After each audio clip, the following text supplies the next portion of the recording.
But yeah, if you guys just want to go around quickly, introduce yourselves, and then we can get it started. Mosher should go first. No, Gordo should go first. He's the most distinguished and the oldest. I'm also when we say class of 98, that's because it took me 7 years to get my degree. I actually should have been class of 95 or 96, but I started working, so it took me some time. It's the running joke. That's why I started laughing when we're all class of 98, because I'm 3 years older than you. My name is Kevin Gorman. I'm a sports writer for the Tribune Review, Total Media in Pittsburgh, and I was at the Collegian in 93 to 96. Started off covering rugby, covered men's and women's basketball, well, women's then men's, and then covered the 94 football team that went undefeated and won their Big Ten championship in the Rose Bowl. Got to go to the Heisman Trophy ceremony, so I had a lot of great experiences covering Penn State sports and writing about them for the Daily Collegian, which was, to be quite honest with you, I'm not saying this just to toot the Collegian's horn. I transferred to Penn State from Point Park University in Pittsburgh, and I was there on an academic scholarship despite being a lousy student.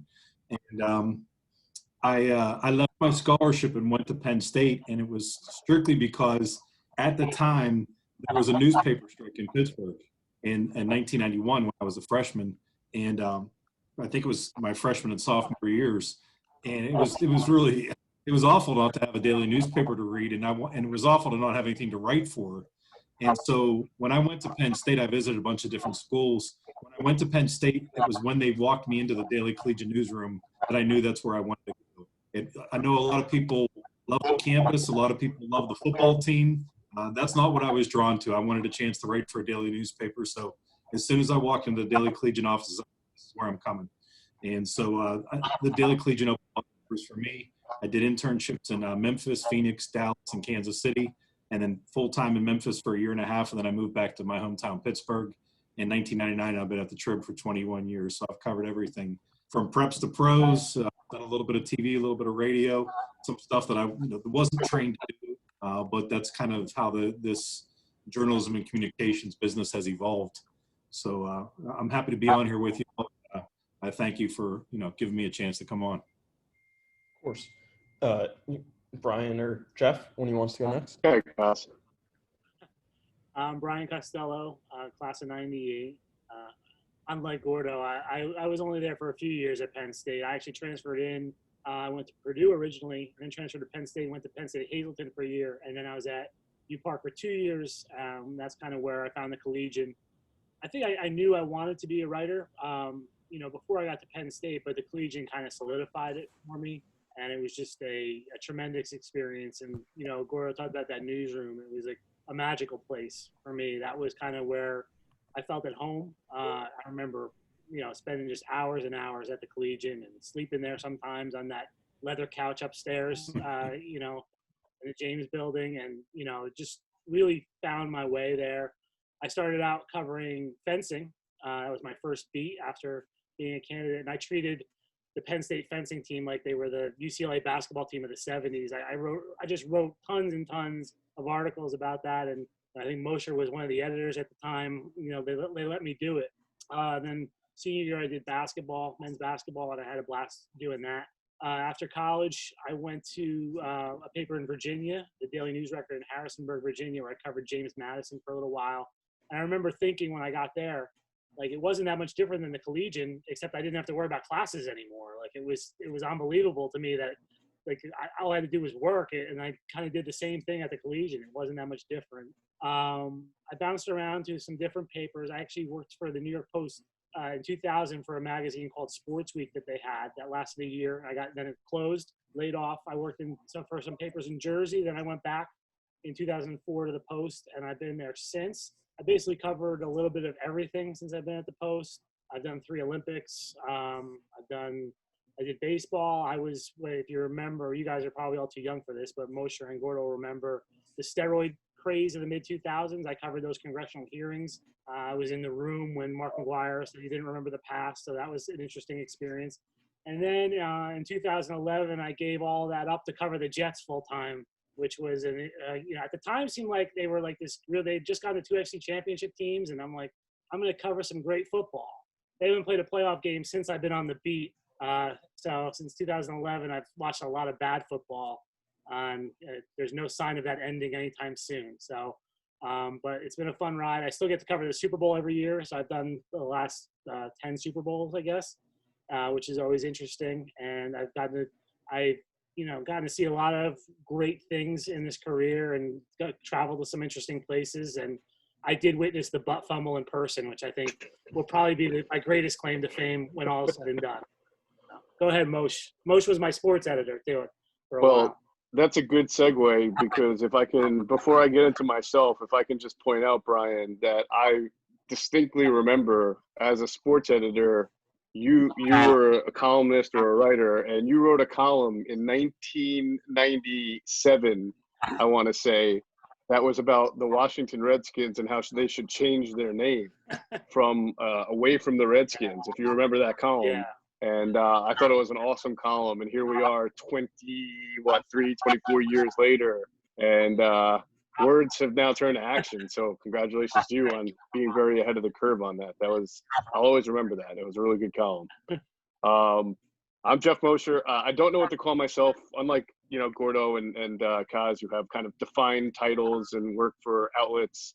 I'm more self-employed. I am the co-founder of Inside the Birds, which is started off as an Eagles podcast that I do with Adam Kaplan, my co-host, who used to work at ESPN and is a longtime NFL insider.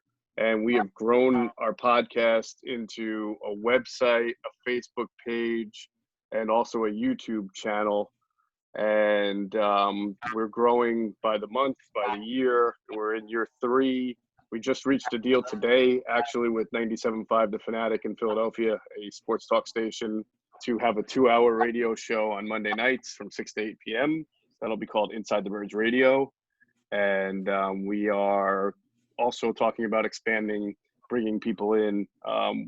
What we do, I think, at Inside the Birds is we're a podcast, but we're different. A lot of podcasts are either fan driven, or everybody and their mother these days has a podcast, but we're very insidery. We have intel, we break news on the podcast, and we get about, I want to say 12 to 15,000 listens nowadays per podcast. And we do 2 a week during the off season, 3 a week during the regular season. And this became a thing because I started out like Kaz and like Gordo at a newspaper in Central Jersey. And then I worked there for about 5 or 6 years. It's called the Courier News in Bridgewater. And then I was hired by, in Jordan's neck of the woods there. I was hired by the Wilmington News Journal in 2005 to cover the Philadelphia Phillies, because baseball at that point was my primary experience. But 2 months into the job, I asked to switch over to the Eagles because we had an opening there. And my sports editor begrudgingly made the move, and I've been covering the Eagles ever since. So I wound up covering the Eagles for the Wilmington News Journal for about 5 or 6 years. And then I was hired by Comcast Sportsnet in Philadelphia to be their Eagles insider. They are now called NBC Sports Philadelphia because, as we know in the media, everything changes every 5 years and there's always corporate takeovers. But while I was there, I was writing like a beat reporter, like I was for their website, csnphilly.com, but I was also on TV a lot, doing stand-ups, doing analysis on their TV shows that they had at the time, and kind of being a multimedia type guy who was on TV and website. And then I left them after 3 years to go into sports talk radio, and I worked at The Fanatic, 97.5 The Fanatic, for a few years before leaving them to kind of start up the podcast, which we started off at WIP, which is the other sports talk station. They were growing their podcast network, so we started off there getting exposure. But then Adam and I, after a year, left on our own to just take that Inside the Birds brand and keep growing it as a podcast and all the things that I mentioned. But I still kind of consider myself a sports writer. I built the website InsideTheBirds.com to go along with the podcast. We do write for it. So I still consider myself sportscaster, sports writer. I went to Penn State not knowing what I wanted to do, but knowing I wanted to be involved in sports media. I think like a lot of people in the 90s, you grew up watching ESPN and Sports Center, and you think, I want to be like those guys making those, witty remarks on TV, like the Chris Bermans and the Carl Ravages and the Dan Patricks and the Olbermans. And so I thought, I originally thought I was going to go to Syracuse, was hoping to. Penn State, I took a visit to. I thought it was a fantastic campus. I loved it. I loved everything about the Collegian. I knew as soon as I visited that if I went to Penn State, I would want to get involved with the Collegian. I was fortunate to be part of a program that Penn State was doing in 1994, the Bunton-Waller Diversity Scholarship Program. I was among the inaugural class for that. So having a scholarship was really a great thing, and I was blessed to be able to get one from Penn State. And I remember working at the Collegian and hearing that people like Tom Verducci, who was one of my favorite writers from Sports Illustrated, still is, was a Collegian alumni.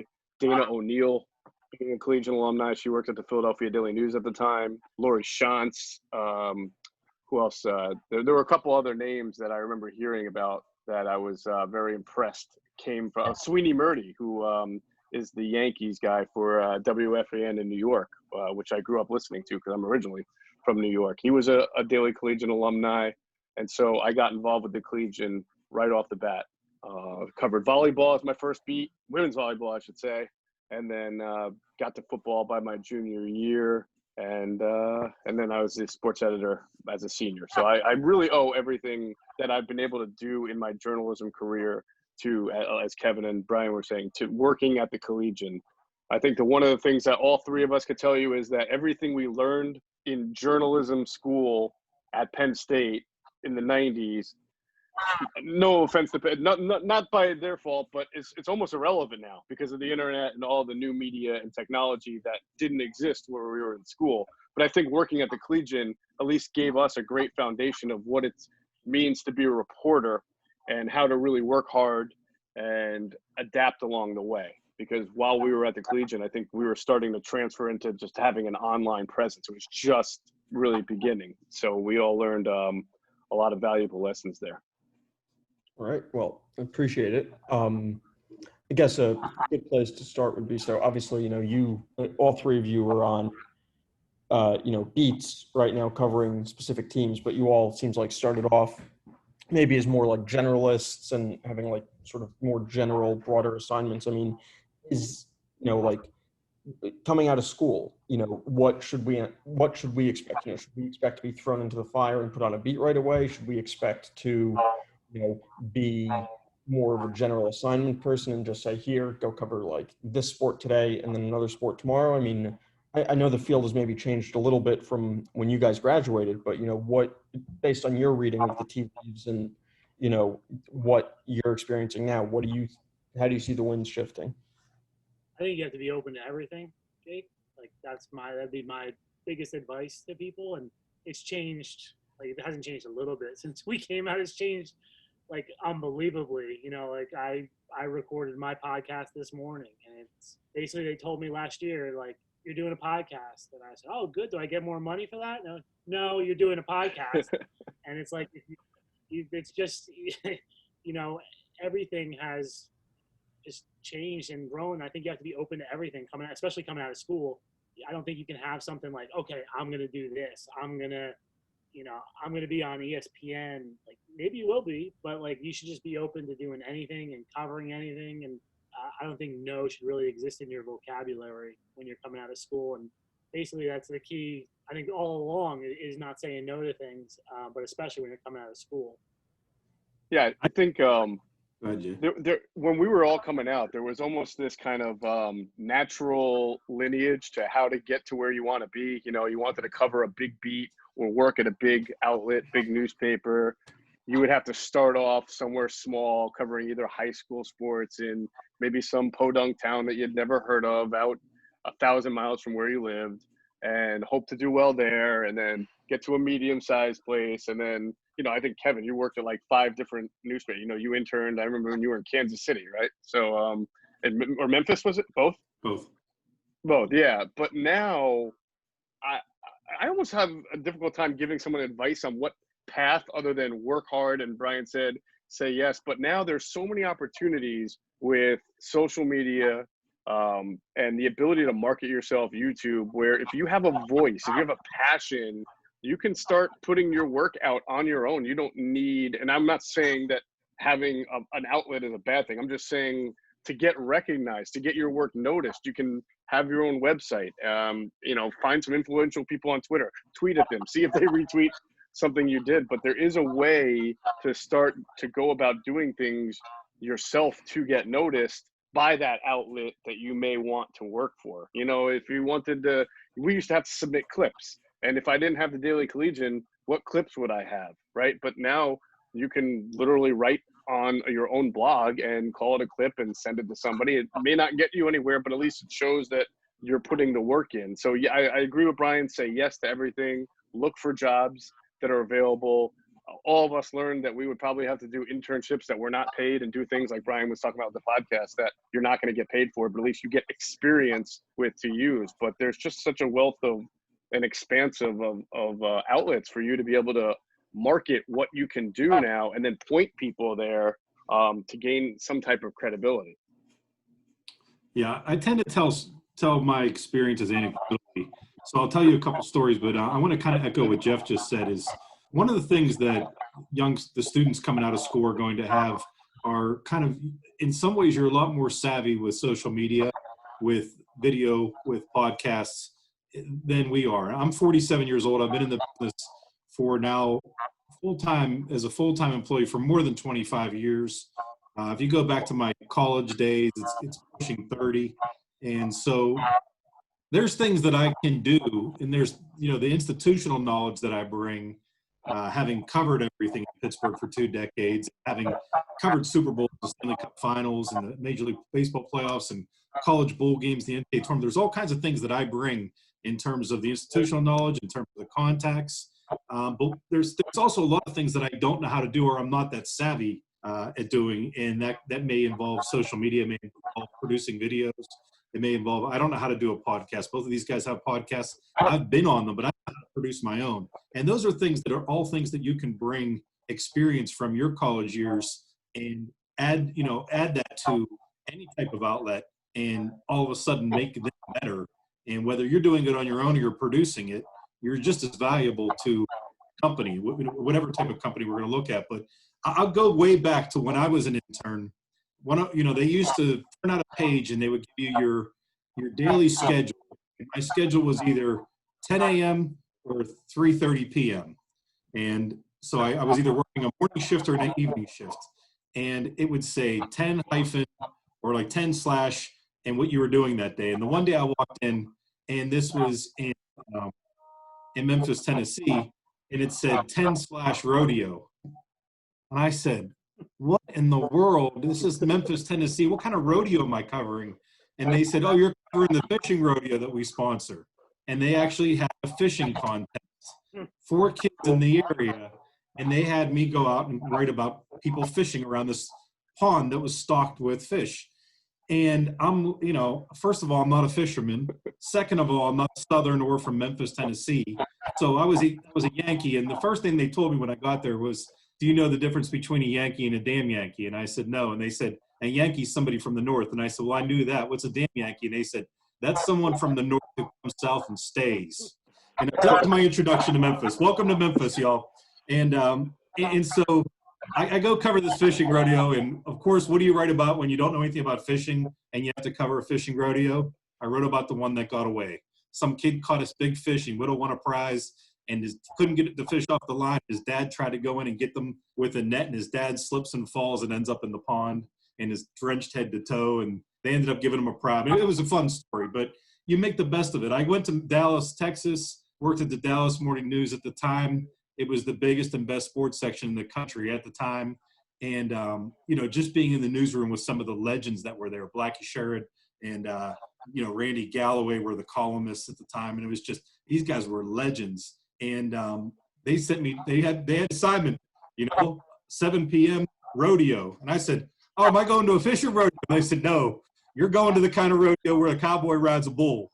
Now, what the hell do I know about that? Nothing, absolutely nothing. So what did I write about? I wrote about the bull because he kicked all that's all the Cowboys talked about was how the bull won everything. The bull was the winner. But so I'm in Dallas, and I said to the sports editor, hey, I'd like to talk with you. My internship's almost over. I'm just thinking about what I can do in my future, and he said, well, Kevin, you're 23 years old. I think it's how 22, 23 years old.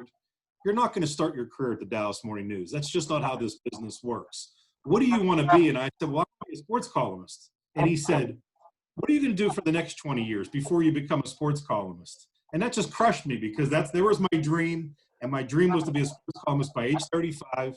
And a guy's telling me when I'm 22, 23 years old, you're not going to be a sports columnist for 20 years, so figure something else out. So I get an internship, and instead of getting a full-time job, I get another internship in Kansas City from a guy that I met. You might know the name Youngmisuk. He's on ESPN. He hooks me up to get me to Kansas City on a 2-year internship. The pay was $20,000 and $20. I remember that because it was $220 above the low-income living apartments that were in my neighborhood that I ended up living in. I was making $220 too much. So I almost wanted to go in and ask for a pay cut. And I go to the sports editor, and he says, Kevin, what do you want to do? And I said, hey, man, like, if you give me a chance to cover high school sports, I'll be thrilled. And he said, no, what do you want to do? What do you want to be? And I was like, I can't get this answer right. I want to be a sports columnist. That's what I want to hear. Tell me what you want to do. So let me just tell you, there's no right or wrong answer. There's no right or wrong way to go about this. All you can do is go out there and, like these guys said, sink or swim. They're going to give you an assignment. Go out there and do the best you can. Make the best of it. Treat every assignment like it's like covering the Super Bowl. Like you're attaching your name to it. You're attaching your likeness, your voice to it. Make it the best you can be. Do the best job you can with it, and see where the doors open after that. And be willing to go through any door that opens, whether that is in television, whether that is in print, radio, some combination of those things. Just be open-minded about it, because I was very much tunnel vision, focused on exactly what I wanted to do. And, when opportunities presented themselves, I kind of had to make a decision. All of a sudden somebody says, hey, we want you to be co-host of a high school football show that goes live at Friday nights. And I hadn't covered high school football in Pittsburgh yet. I was from Pittsburgh, but I didn't know any of the players or any of the teams yet.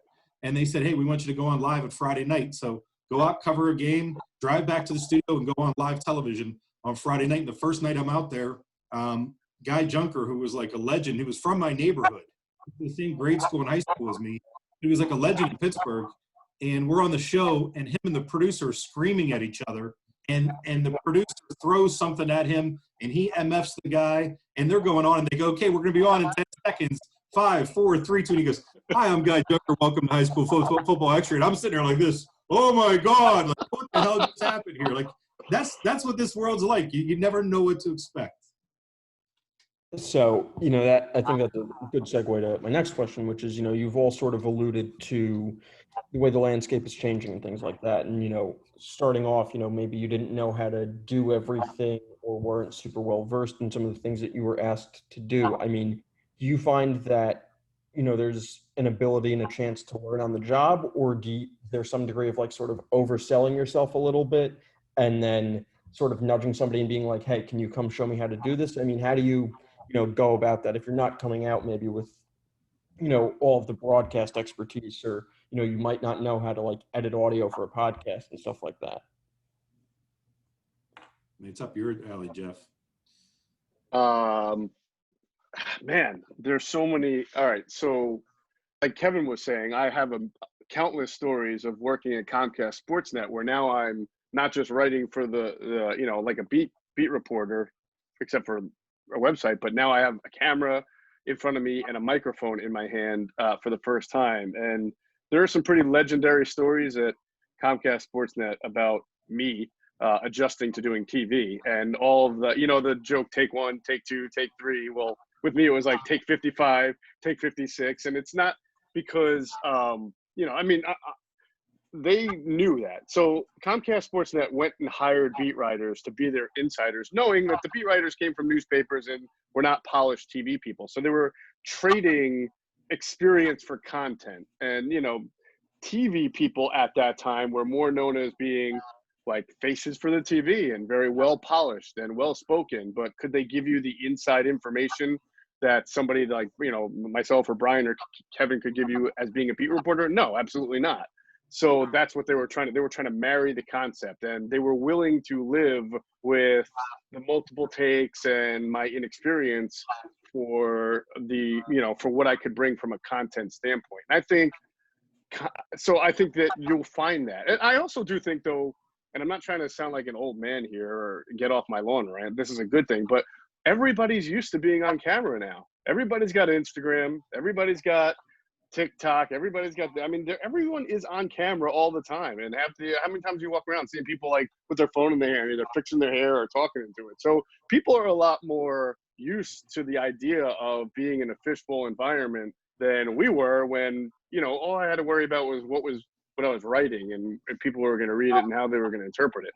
And then all of a sudden I'm on TV, and yeah, I was definitely in my head a lot trying to make the adjustment, but they were willing to at least be flexible with me. But I do feel like people nowadays are just more comfortable being on camera or knowing that more of the world is watching than when we all came out of college and nobody was really watching. So some of that is inherent. I think people who are at Penn State now will leave with a little bit more savvy than we were 20, 25 years ago. But to get to your point, though, Jake, I think, as Kevin was alluding to and Brian said, like, when you know where you're at, if you have a job, the biggest thing you can do is to work on it. So there are legendary stories about me screwing up on camera, but when I left Comcast, which I did on my own, I had cameramen walk up to me, and they told me that they really liked working with me because they could tell how much effort I was putting in to try to get better as a TV person. And so whatever you're doing, whether you're going to somewhere to write, whether you're going somewhere to produce, whether you're going somewhere to be on camera, you'll know you'll know where you're going into. You do your research, you understand what the job description is. And in areas that you might think you're deficient, you just work harder at it. Did I stand in front of a mirror with I don't know what I had in my, like a glass or something like a microphone and do continuous, mock hits over and over and over to the point where I probably look like an idiot? Yeah, I did. But you know what? It helped me get better. You just have to just, but I also leaned on I went to TV people and I said, hey, what do I got to do to get better? A lot of times you're on TV, you're doing hits, they want you in the sunlight, right? Well, when you're doing hits in the sunlight, you're also squinting like crazy. I have bad eyesight. I don't know. It's bad for me. The sun's in my eyes, and now I'm on, TV squinting. And I actually had to go outside and just work on staring at the sun with my eyes open for 5 or 10 seconds. That's probably not very healthy, but I had to do it just to get used to the idea of dealing with that kind of thing. But that's because I asked people, for tricks and how to fit in and do what I'm supposed to do. Everybody's in school right here. You guys are learning things. And then when you're able to get out there in the real world, I'm sure that you'll find the right people to ask the right questions too. It's a lot of this now because there's no template anymore like there was when we came out. A lot of it now is just what you're passionate about and how much work you're willing to put into it so that you're noticed and that you're doing the right things and you're prepared. And, obviously you guys are all on beat, so I'm sure you're around, other reporters of, varying skill set, varying ages. What is one, I don't know if we want to call it a mistake, but I guess it's a word we'll use in this instance, but like one thing that you see a lot of young journalists do that you would correct, or that maybe you would do differently? Or is it that like there's a generational gap and the way that they're doing something, while it might not have been like accepted practice when you guys were coming out of school, like you just understand that that's the way things are now? I don't know if there's one thing I see young journalists do. I think they make the same mistakes we made back then. And I think, I always found this interesting with the education, journalism education. They never teach you how to ask questions. And it's like, it's maybe the most critical thing we do is ask questions and know how to ask questions. And no one really teaches it to you. You just kind of learn by yourself how to do it. And so I would say sometimes young journalists fall into the talk about this trap. Like they say, talk about X player. Like, that's not a question. Talk about is not a question. It drives me crazy. Like, prepare before you're going to do an interview. And that doesn't mean write out every question, because the best interviews are conversations. But if there's an uncomfortable question, think about the way you're going to ask it. So like, the Jets general manager did a Zoom call with us yesterday. Obviously, no one thinks the Jets are going to be any good this year. The Jets think they're going to be good, but no one else does. So before the call, I was like, someone said to me, one of my friends said, how are you going to ask them about how bad they're going to suck this year? I'm like, well, it's a fair question. I'm like, but I'm not going to let the GM go, how bad are you going to suck? So I thought about how to phrase it. And I said to him, I'm like, Joe, like, I'm sure you've seen a lot of the prognosticators out there, and there's a lot of skeptics about your team. Your best player you traded away, your second best player opted out. There's not a lot of stars on this team. Why do you believe in this team when maybe the skeptics don't? And he gave this great answer about how they don't live in a bubble, and that they read this stuff and it angers them. So he said anger, which was like a great word and became a headline all over the place. But like, I think it was because of how I asked that question, I got a good answer, because he said, I understand the question before he answered it. But I think that is like a key thing to me, is like prepare a little bit and know the kind of questions you're going to ask. And I would say, like, I learned from younger journalists, Jake, and like what Geoff was talking about before with everyone's on TikTok and Instagram and things like that. Like that has been a tough adjustment for me for that stuff. And I have kids, but my oldest is 11, so he's not quite to the social media age yet. I will rely on him in about 4 years to teach me everything. But I rely now on younger journalists. Like we hired a woman, Molly Walker. She came right out of UMass, and we hired her. She had an intern for us. She's working for us. She's much better with like video and podcasting and all that stuff than I am. And I can remember a specific point where I realized like things had changed. In 2012, I want to say, we were at training camp in Cortland, and the Jets used to go to Cortland, New York. And there was a fight, this huge fight, great training camp fight. Joe McKnight and Danton Lynn were the fight. They came into the media area where we were. They were fighting at our feet, wailing on each other. And I'm like, this is the coolest thing I've ever seen. Like, I was just standing there, like, loving it, right? So the next day, I see USA Today, and there's a picture of the fight on the cover of USA Today. And I'm like, wow. I'm like, how the heck did they get that? Because we're not allowed to take pictures during when the team is practicing, like only the early portion. Well, I looked at the photo credit. Photo by Jenny Varentis. Jenny Varentis is a Collegian alum. She was covering the Jets at the time for the Star Ledger. And Jenny's a lot younger than me. Jenny thought to grab her phone and take a picture of it going on, and she sent the phone in. She sent the picture in. The Star Ledger used it, and then USA Today called the Star Ledger, said, hey, can we use that photo? And I was like, it never occurred to me to take a picture of it. And that was like a aha moment to me, was like, okay, you're no longer just watching things. You have to be thinking about pictures, and then eventually video kind of has taken over too. So that's tough for me. And I learned that a lot from the younger reporters are much better at that stuff than I am. So I think we learn from them as well as learn from us. I think that's important, that we can all learn from each other. That's something to emphasize, is that you come into this business with a certain skill set, and don't diminish your own abilities. Yeah. Because sometimes they're further ahead of people that have been doing this for decades. But also don't look down on the people who don't know how to do certain things, because they have skills that you haven't acquired yet in your part of your career. And if I would, when we get back to the interviewing question, one of you guys said that, I can't remember which one of you guys, it was Cosmo, that said that they don't really teach us how to do interviews. They don't really teach us how to ask questions. And I had a sports editor who used to know how to lay a trap. And he could twist your words and spin you around in circles, and then basically catch you in a lie, even though you weren't lying. He just put you in a situation where you had contradicted yourself. And, I was always like, oh, that's a skill that he had. I didn't like the way he used it. He used it on his own employees as opposed to on, interviews. But to me, there's two things. More important than the question you ask is listening to the answers that are being given.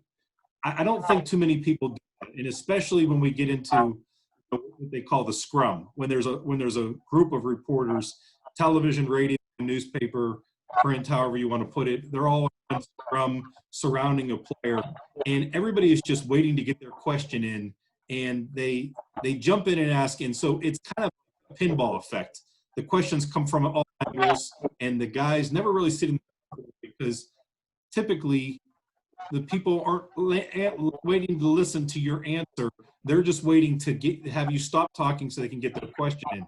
That's the most frustrating thing to me, which is why I prefer to get a one-on-one at any expense. I mean, I will prefer a one-on-one over a group interview almost always. I will say this, to me, the most important question you ask is not the question you ask, but the follow-up to that question. I think that's the key, is to make sure you listen to what their answer is. And if they're leading you in a direction, if they're opening the door to something, you have to be willing to walk through that door. And if they're not, you have to try to get them to walk through that door. And I think the other thing is, I see a lot of people tiptoe around the topic, whatever the topic of the day is.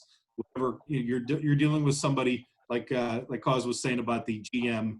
Obviously, that's the question everybody wants to hear. I personally think that the best approach is the direct approach. I don't think you have to be a jerk about it, but I think the more forthright you are, the more forthright they're going to be in their answer. That's just my personal opinion, is that if you tiptoe around it, you're allowing them to tiptoe around the answer.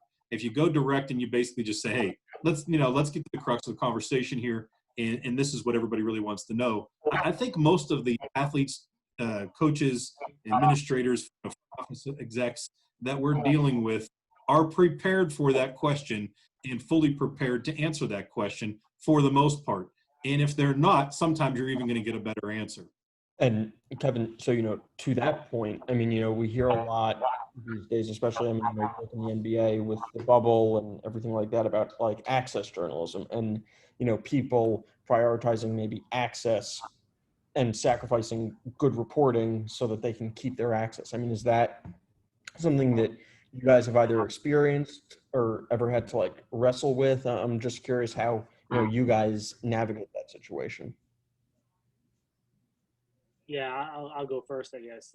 It's very hard, Jake. I think that's something I didn't, probably when I was at the Collegian, I never realized. At the Collegian, I wrote what I wanted to write. You weren't really relying on sources or anything then. And then you get into the world where, you're expected to break news, and especially with the world of Twitter, like you have to develop good sources, and you don't want to sell your soul to get sources. So like, you have to find your comfort zone of, I'm calling it like I see it. And the people that you develop sources with have to understand that you have to do your job too. And I found for the most part, they're good with that. If you're writing accurately about what they're doing, if they're not performing well, they understand that, and they're not going to say, "Oh, I'm never going to help you again." I'm one. I'll never sell my soul to get access. But it's definitely something that occurs, and it can be frustrating when you get beat on stories because the person you're competing with, has basically done that to get a relationship that you haven't been able to get. Yeah, I would echo that sentiment. I think that to fold into what you just asked, Jake, and your last question about maybe some of the things that younger reporters make mistakes on, I still think that content is key. If you know what you're talking about, if you do your homework and you do your research and you are a credible journalist, that will win over the temptation to want to be the hot take journalist, the person screaming at another person on TV, or the person who writes the column that everybody should be fired, or everybody stinks, or everybody's doing that, when you're just throwing it out there, but you just to kind of please certain people who might want to see you write that. An example, a couple of years ago, I was on the phone with an agent of a player, and this agent was slamming a player that he did not represent, but was on the same team as a player that he represents. And he's just going off, this guy stinks. He doesn't put the work in. He doesn't put the effort in. His teammates don't like him, blah, blah, blah. And I'm just on the phone. Okay. All right. I'm not, you're talking about another player that you don't represent. To me, I'm not going to just sit there and, I could tell the agent was saying that for two reasons. One, he wanted me to slam this guy in print. And two, he wanted me to pump up his own player. I wouldn't do that. But I'll be serious. As 3 days later, I saw another writer who covered the team publish an article about that player with the same quotes that the agent said to me. And I couldn't believe this guy actually went where he ran with it, but he knew that if he published it, and when you usually with a source like that, you're just going to say source says, you're not going to use anybody's name. this person who wrote the article knew that splashy headline was going to be great. This player's lazy. This player doesn't put the work in, yada, yada, yada. And for a day, that guy probably got, wow, oh, he really wrote this. And I'm sure he enjoyed being in the spotlight for writing this article, but it didn't last. It didn't do anything for this guy's career. I mean, I can just tell you that he's in no different position now than he was the day that he wrote that article. And maybe he might have not advanced higher because people in the industry can smell a rat out pretty well and know that that's not the ethical way to do it. But you watch TV, you can watch ESPN, and you can watch other shows, networks, Fox Sports, right, that have people just yelling at each other and saying crazy things. And it seems like that's all the rave because the content shows are gone. SportsCenter is gone. Analysis shows are gone. It's really just a lot of people screaming at each other now. And that seemingly gives the impression that that's the way you got to work your way up. You got to be the most hot takeiest person out there. And I'm telling you, it's not true. When I started up inside the Birds, I'm like, man, we're probably boring. We're sitting here talking about the battle for the third defensive end. We're talking about, which player the Eagles might target in free agency, who's not the biggest name. And here we are, 3 years later, and we're probably the most successful Eagles podcast. And like I said, with the downloads and what we did, we've kind of I like to think we're bringing back the idea that what Kevin does, what Brian does, what we do, we're content based, not hot take based. So you don't have to go out there thinking like, I'm just out of college. How do I make my name for myself? Let me go do some really crazy stuff on video and or on my blog. You don't have to do that. And Geoff, you talked about like sources, like that they can smell a rat and everything like that. I mean, as young journalists, I mean, when you were coming out of school, I mean, I guess maybe it depends a little bit on like your starting assignments, but even as you progress throughout your careers, I mean, how do you go about cultivating sources and getting people to trust you when maybe you're pretty green either in the industry or on your respective? Yeah, that was tough for me because when I got onto the Eagles beat at the Wilmington News Journal, the person who covered the Eagles before me had moved to columnist, and nice guy, but he was very content. And I think back in the 90s, 2000s, this was kind of common. You'll still see it today. Like some writers, and I'm sure Brian and Kevin know the same, they'll go and they're very content to just write the story of the day, which means like the head coach is going to speak or the quarterback's going to speak or the star player on a baseball team or whatever. And they're just going to write that, and they'll write, and that'll be their work for the day. I used to call them story and notebook writers. That's all that they cared to do. They barely even ask questions at press conference. They're just part of the media scrum. So when I got to the Wilmington News Journal, the guy who covered the Eagles there, he wasn't known for being competitive with the Philadelphia Inquirer, the Daily News, and he was all right with that because Delaware, he felt, were Delaware readers, and he can give Delaware. They weren't looking for that kind of thing. But I always wanted more, and so I would lose sleep on days that I woke up and I see, the Eagles beat writer for the Philadelphia Inquirer had, the Eagles signing this guy to a new contract or trading for this guy. They would always have the information and I wouldn't. And it drove me crazy. And I didn't even know how to get it because I had just gotten onto the beat and I didn't know how to make the sources. So what I did was, and you guys have alluded to it, is find really good journalists who maybe don't cover your team. So they're not afraid to share secrets with you. And I figured out I needed to go to things like the NFL Combine, which is where the entire NFL community goes every February, or the Senior Bowl, or, making, connections with agents. But then when you do that, you also have to be a little bit of a lie detector. You have to have a BS detector to know which people are telling you stuff that is credible and which people are just trying to, fill your mind with just positive stuff about their clients. But I had to go through that whole process.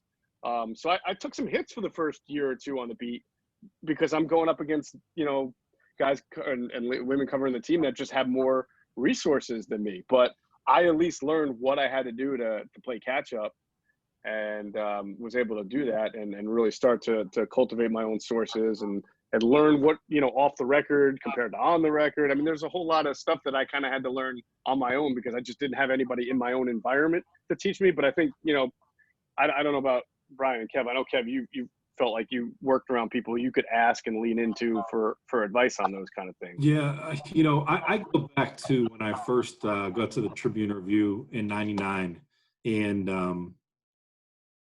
I was covering high school sports, and I did this TV show, and I started doing a recruiting column, and my boss was really into college football recruiting. More so, I'd covered recruiting in other cities, but he was really into it because he was a big college football fan. He was curious, like who was coming to play for his team, and so I basically felt that the best way to cultivate sources was to be visible, to be present, to meet people in person so that they just didn't know me as a name and a voice on the other end of a phone line. That I was a type of person who went to football practices. I went to camps. I went and met the kids and asked if I could speak with them in person. I got their phone numbers. I cultivated a relationship with them, sometimes with their families, with their teammates. And, I didn't just break recruiting stories out of luck. It was because every weekend during the college football season, I called all of the top recruits and asked if they'd visited anywhere, if they had any visits scheduled, if they had had any new offers. And I did that every Sunday, which was my day off. For years, I worked split days off. I was off Thursdays and Sundays, and I worked nights and weekends. And so even on my day off, I was calling all these kids. And this was back before everybody was text messaging. I was actually making phone calls and leaving messages. And this was back really before Rivals.com became a big thing. This was kind of the very origin of Rivals. But I would scan the message boards and look for tips along the way. I would look for the players who were ranked or receiving, types of interest. And I just started compiling lists and would go through those lists. And so I knew when a kid was visiting, Syracuse on some weekend. And if Syracuse was his best offer, I'd call him on Sunday and say, how did the visit go? And more often than not, they'd be like, yeah, it was a great visit. I come, and then you got a scoop for Monday's newspaper. Right? And that's how I started breaking stories, was just by doing the groundwork. And it's not fun. It's not attractive. Like, it's not the glamorous part of it. The scoop is the glamorous part. And you get them every now and then. They're not one after another. But if you're doing that groundwork, people will sometimes feel a sense of obligation. Like, hey, this guy's been following me from the beginning, or this is the guy who's been writing the most about me. And so sometimes they feel a sense of obligation to you. Sometimes they feel none. And you have to deal with that part of it as well, is that some guys play you. Some guys are using you to get their name out there, and they feel no obligation whatsoever to reward you. And that's just part of the game. When it comes to sourcing, I like to try to develop my sources, but I've also gotten to the point where, and I know that I'm in the minority of this, and I know that this is probably not the future and probably not good for me in the business, but I'm about putting people on the record. I don't want to have anonymous sources all the time. I want people who are going to speak to me on the record. And if they're not going to speak to me on the record, I'm not doing their dirty work for them. And that's just the way I look at it is, and that, I say that as a new beat writer, columnist for years. I got laid off in March in the first week of the pandemic. And when they brought me back as a beat writer. And if there was any beat I would have picked, it would have been this one, but it's not necessarily what I want. And I'm making the best of it. And I'm going to have to, cultivate and develop those sources. And this is an easy time to do it because everything is, on Zoom calls and everything. And I'm not really having access to the people that I would normally do at the ballpark, that I have a chance to sit down and maybe have lunch with, or say, hey, can I give you a call sometime? Give me your number or whatever. Like, now you're doing it kind of, if you're sending them an email, there's a way the company can find out who you're communicating with. And so you have to be careful what you do there. But I'm very much about, when I ask questions, very much about putting people on record. If I ask you about it, even if you're evasive about it, I've put you on record. And that way, if I have to revisit that topic, I have a quote from that person talking about something, even if it was evasive, then I can kind of have a point of reference to go back to someday. Yeah, I would agree with that, Gordo. What I always say is, like, I'll use anonymous sources for information, but not for their opinions. That's kind of my guideline, and I don't like the anonymous hit job stories. And I kind of went through this experience with the Jets and Jamal Adams in this past year. There was a lot of drama about whether they were going to trade him or not. And so last year, he at the trade deadline, the Jets talked to the Dallas Cowboys about trading Jamal, and Jamal came out when he talked to us and said, "I'd love to be a Cowboy. I grew up in Dallas." And one of his teammates pulled me aside and said, "Did he really say that?" And I said, "Yeah, he did." He started motherfucking him left and right. And he was like, "How can he say that? He's the captain of the Jets. How can he say he wants to be on the Cowboys?" I sat and I kind of had to make a decision. I'm like, this would be a big story if I'm like, but I really don't want this guy to give this guy anonymity to rip Jamal Adams. But I kind of tucked it away. And then this year it blew up, and there was sort of a portrayal of like Adams as this great leader of the team. And I knew that really wasn't true. And so I kind of, after he got traded, I wrote, his teammates are not going to be broken up about this. And I kind of pointed out, none of his teammates went on social media and wished him well.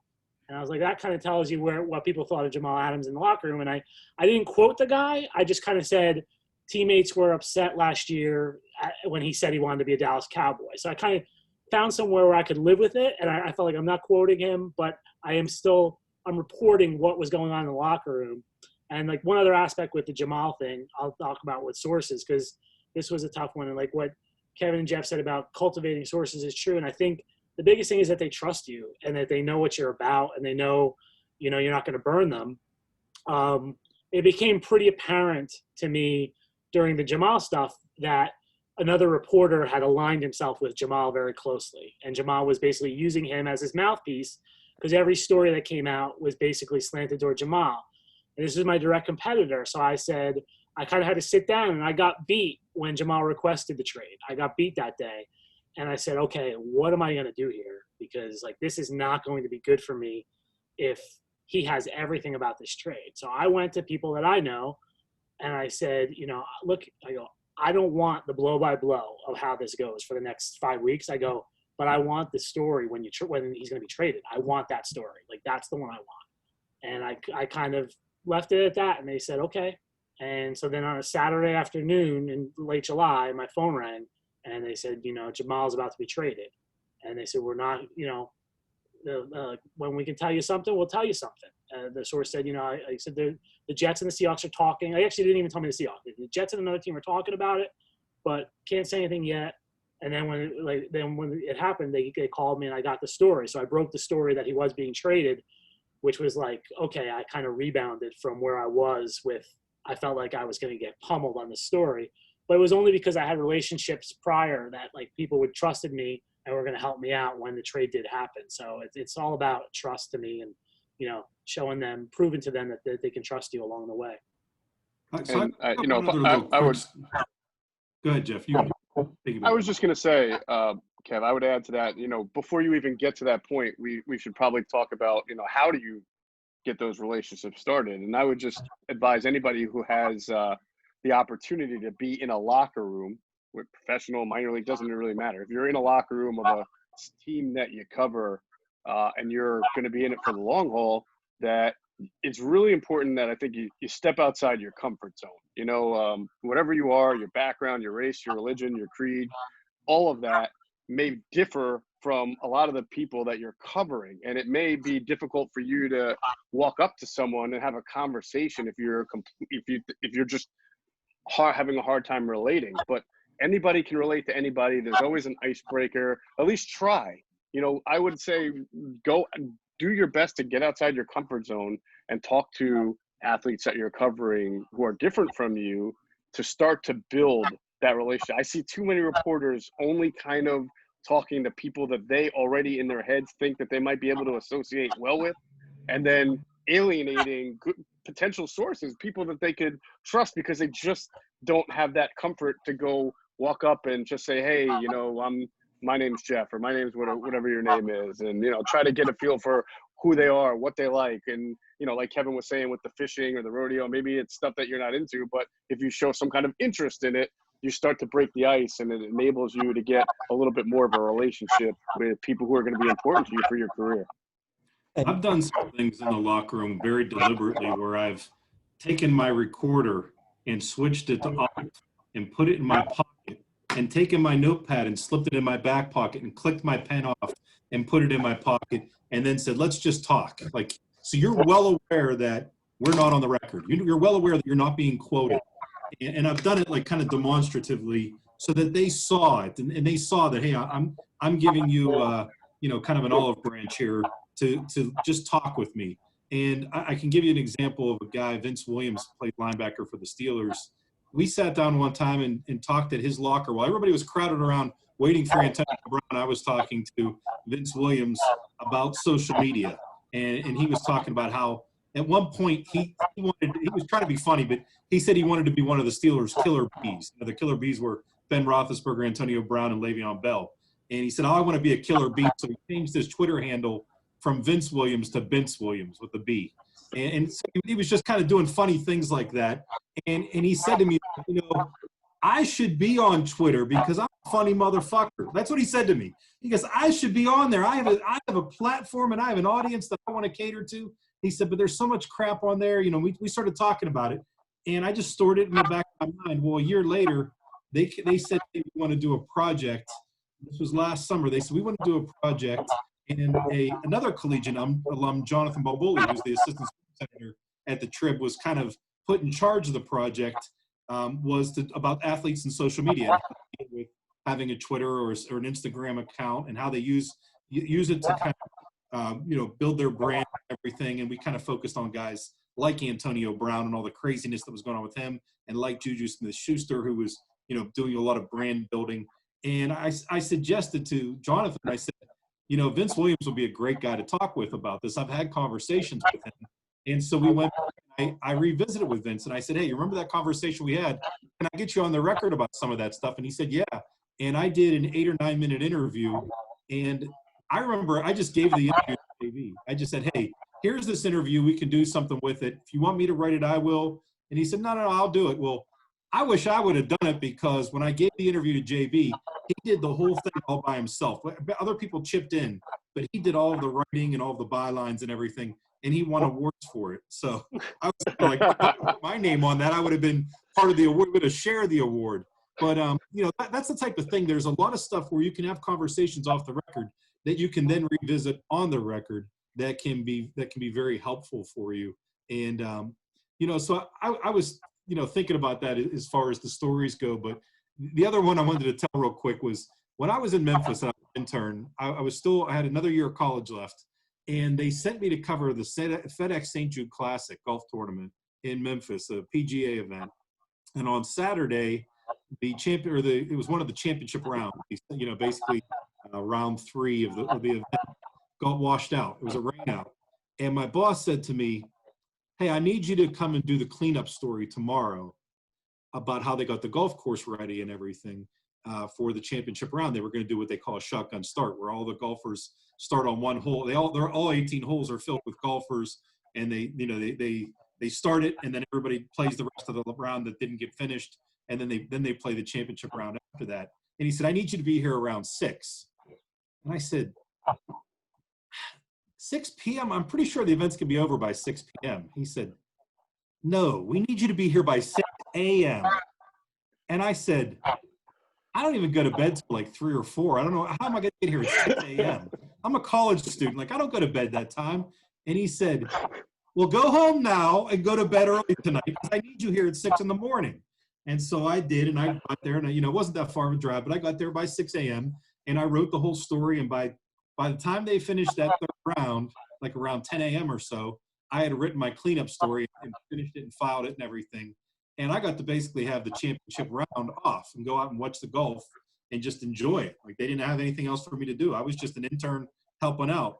I only tell you that story because when I went to Dallas, I was talking to Rick Gosselin, who was, these guys can confirm to you, was the premier NFL writer in America at the time, and until just recently when he retired.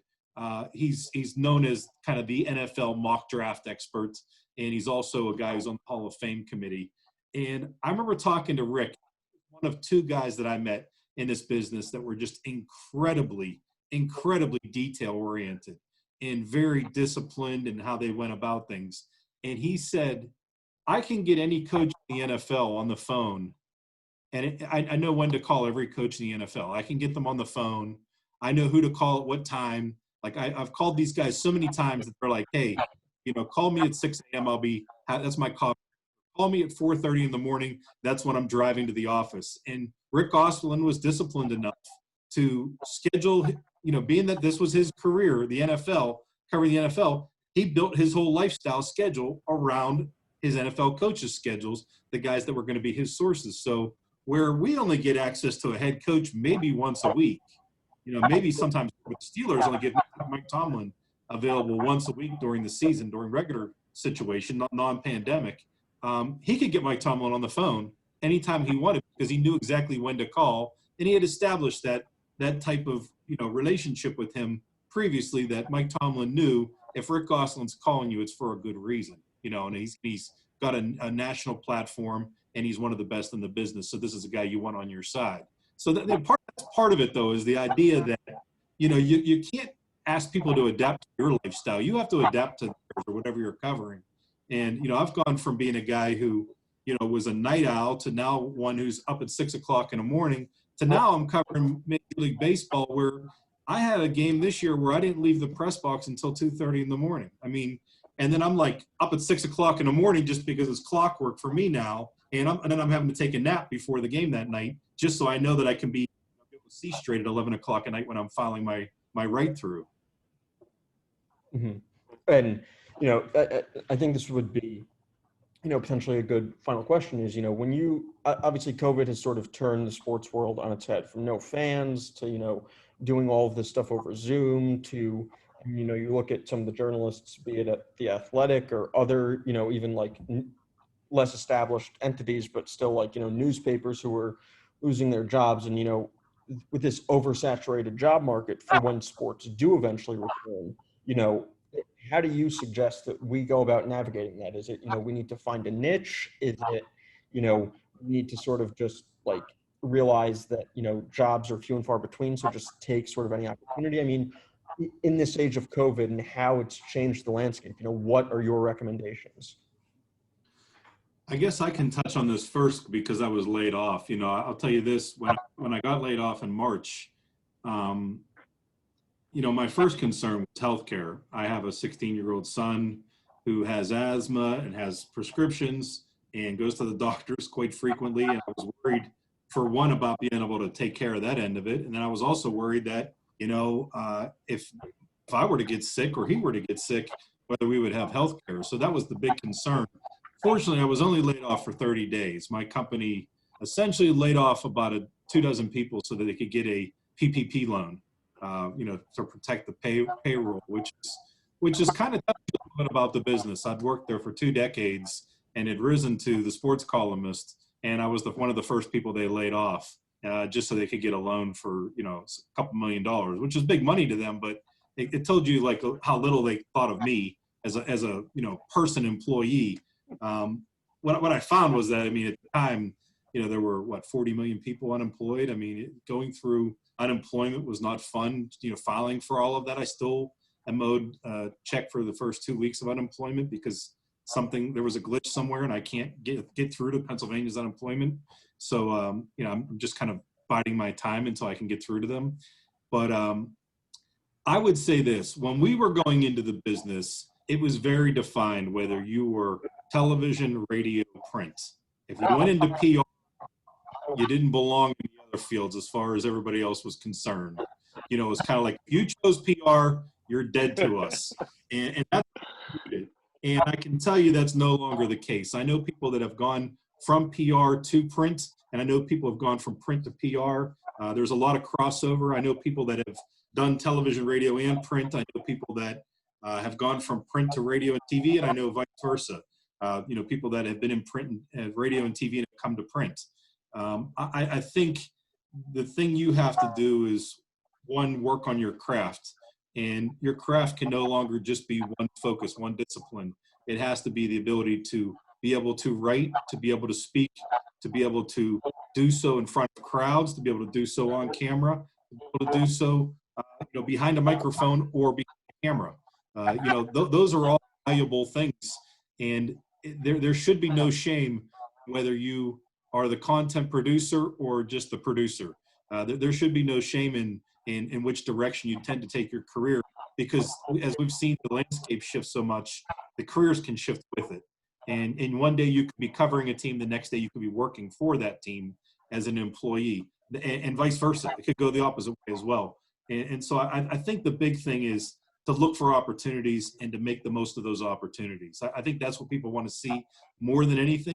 They want to see the practical experience that you have, but they also want to see kind of the go-getters. That's what I've found, that the bosses are looking for the go-getters. They're looking for people that are willing to jump in and start swimming, and that show they can do the and are willing to do anything and everything to prove themselves.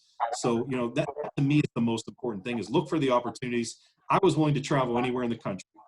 I did not limit my scope to say, well, I only want to be so far away from home. You know, my closest job before I moved back to Pittsburgh was Memphis, which was 12 hours. You know, Kansas City was 16 hours.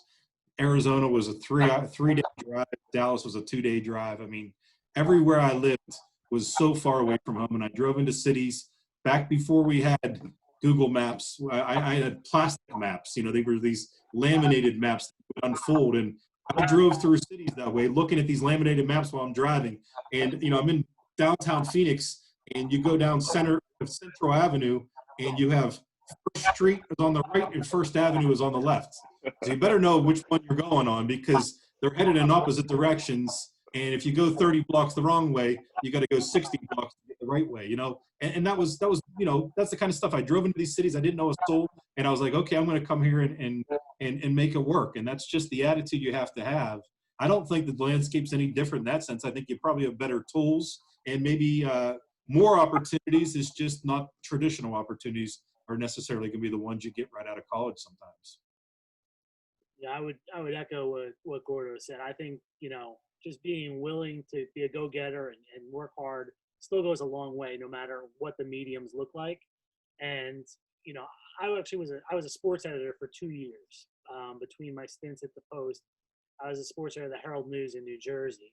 Hiring people sucks. Like, that's a little secret I'll let you in on. It is one of the hardest things to do. And inevitably, that you lean on, hey, do you know someone? Do you know someone? And it becomes that kind of networking type of thing, which is important for you guys too, to kind of build your networks if you have internships, and try to get to know people, and that will help along the lines. But, you know, I also thought, you know, if I brought you in for an interview, that meant I saw something I liked. And if you're getting in for an interview, that person already likes something about you. So, you know, just sell yourself hard in that interview. Then you get in the door, you got a good shot at getting the job. That's always been my experience. And I also, you know, in terms of, you know, getting, you know, Gordo talked about getting laid off and worrying about healthcare. I was laid off when I was 24. I had no kids. I had no mortgage. It was it's a much different experience than what he's talking about. And you guys, you know, being 22, 23, when you're going for jobs, this is like, you know, you have a little period of time here where you're basically, you can go anywhere. You know, if you're willing to travel, you can go anywhere. You can work for a little less money. You know, you don't have to worry. Soon enough, you're going to have to worry about things like mortgages and kids and that stuff. And so I think just be open. You know, if you the wider net you can cast, and, like, you know, there's tons of opportunities now, not necessarily in the mainstream media, but all over, all these different blogs and websites and podcasts and all this stuff. You can, you know, there's opportunity out there. You just have to find it, I think. And, you know, they'll find you. If you practice your craft and you get good at it and you work hard, people will find you. Yeah. Jake, if I can piggyback, Geoff, let me piggyback, because I want to give you the time. I'm just going to tell you a quick story about my cover letter got me my internship, and kind of both parts. I had a guy that I wrote a letter to, Michael DeCourcy, who is the columnist for the Sporting News. His wife worked with my uncle at Mellon Bank, and my uncle said, Mike is a great guy. His wife's a wonderful woman. You should reach out to him. And I didn't know Mike DeCourcy. I'd read his stories for years. I didn't know him at all. I wrote him a letter, and I sent him my clips and just said, hey, you know, my uncle knows your wife, and he suggested I write to you. And if you can ever help me, I'd appreciate it. And I sent everything to him, and I sent it to the sports editor. And my cover letter was about how when me and my brother were kids, whoever got to the newspaper first, the newspaper was delivered out on the curbside, and that's what whoever got the newspaper first got to read the sports section, and the other one had to read the front page. And that's would sit there and eat breakfast and have cereal. And whoever got the paper first got to read the sports section. The other one sat there and was like, oh, I get to read about all the other stuff. And I said, my brother's now an attorney. And that was kind of my way of saying, you got the sports page, buddy. Like, that's where I'm going to be. And my boss said to me, I loved your cover letter. And he never said a word about Mike DeCourcy. But I know Mike DeCourcy put in the good word for him. Like, I've talked with Mike about it. And Mike told me that he put in a good word. But, so both of those helped me. The networking with Mike DeCourcy, and then also having a good cover letter. That you have to do something to distinguish yourself from everybody else, because like Brian's saying, how many resumes do you think they're getting? How many cover letters do you think these editors have to read? And it's something that most of them probably dread. They're looking for somebody good, and they have to go through cover letter after cover letter. So don't take that as just writing a form letter. Take that as something where you have a chance to distinguish yourself. Yeah. And Geoff, I don't mean to rush you, but I've got about 2 minutes. I actually have an interview that I need to do at 2:15, but if you want to end with some of your parting thoughts, we can do that. Yeah, well, to get to your point on how do you accomplish all this in a difficult time with COVID and not having the ability to really go to a place and maybe doing face-to-face interview, I think that Zoom has been a blessing for a lot of people. I mean, it's a really good resource like we're using now. If you want to create a clip or do a story or do something where you can't get there, but you can do an interview using this vehicle or WebEx or something else, it's invaluable. I think FaceTime is still one of the most underrated parts of what we do. Getting to see someone, getting to see their facial expressions, getting to have a conversation that even just one over a cell phone doesn't work as well as Zoom does, as that FaceTime. So while you're trying to put clips together or get experience or do stories, whether it's TV or print, use these new technologies to really get that FaceTime in, because they'll remember your face afterwards. And that helps you create those sources and cultivate those relationships. Perfect.